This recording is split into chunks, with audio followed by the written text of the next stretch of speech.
EPS 95 राष्ट्रीय संघर्ष समितीच्या वतीनं दर महिन्याला 7,500 निवृत्त वेतन अधिक महागाई भत्ता देण्यात यावा.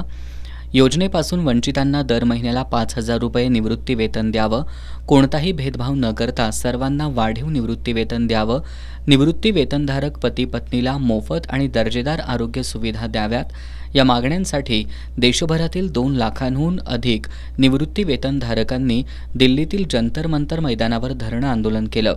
या आंदोलनात कोल्हापूर जिल्ह्यातील निवृत्त वेतनधारक मोठ्या संख्येनं सहभागी झाले होते.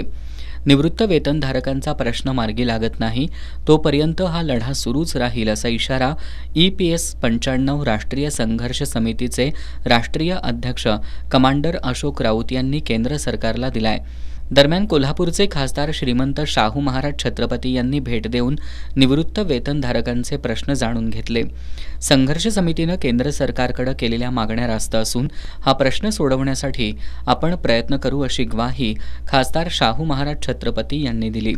या आंदोलनात पश्चिम भारत संघटक सुभाष पोखरकर, कोल्हापूर जिल्हाध्यक्ष BS किल्लेदार, शहराध्यक्ष लालासाहेब गायकवाड, महिला फ्रंटच्या राष्ट्रीय अध्यक्षा शोभाताई आरस, राष्ट्रीय सचिव सरिताताई नारखेडे, SA पाटील, प्रकाश भोसले, DK पाटील सहभागी झाले होते.